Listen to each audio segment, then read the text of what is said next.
بہت پرانے وقتوں میں ایک نیک دل شہزادہ ایاز اپنے والد بادشاہ کے ساتھ محل میں رہتا تھا۔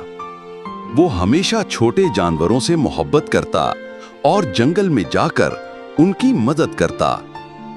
ایک دن وہ شکار کے لیے جنگل گیا۔ اچانک اس نے ایک ننھا سا پرندہ دیکھا جس کا پر زخمی تھا اور وہ زمین پر تڑپ رہا تھا۔ شہزادے نے تیر کمان چھوڑ دی اور پرندے کو اپنے دامن میں اٹھا لیا۔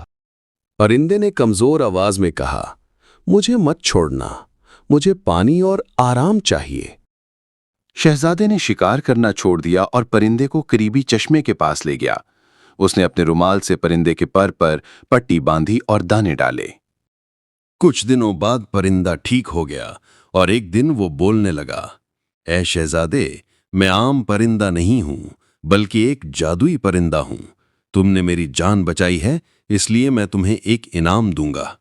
پرندہ ہوا میں اڑ کر چمکنے لگا اور اس کے پروں سے روشنی کے قطرے برسے۔ یہ قطرے موتیوں میں بدل گئے جو شہزادے کے دامن میں آ گرے۔ پرندہ بولا، یہ خزانہ ہمیشہ تمہارے پاس رہے گا، لیکن یاد رکھو اسے دوسروں کی مدد کے لیے خرچ کرنا۔ شہزادے نے ان موتیوں کو غریبوں میں بانٹا۔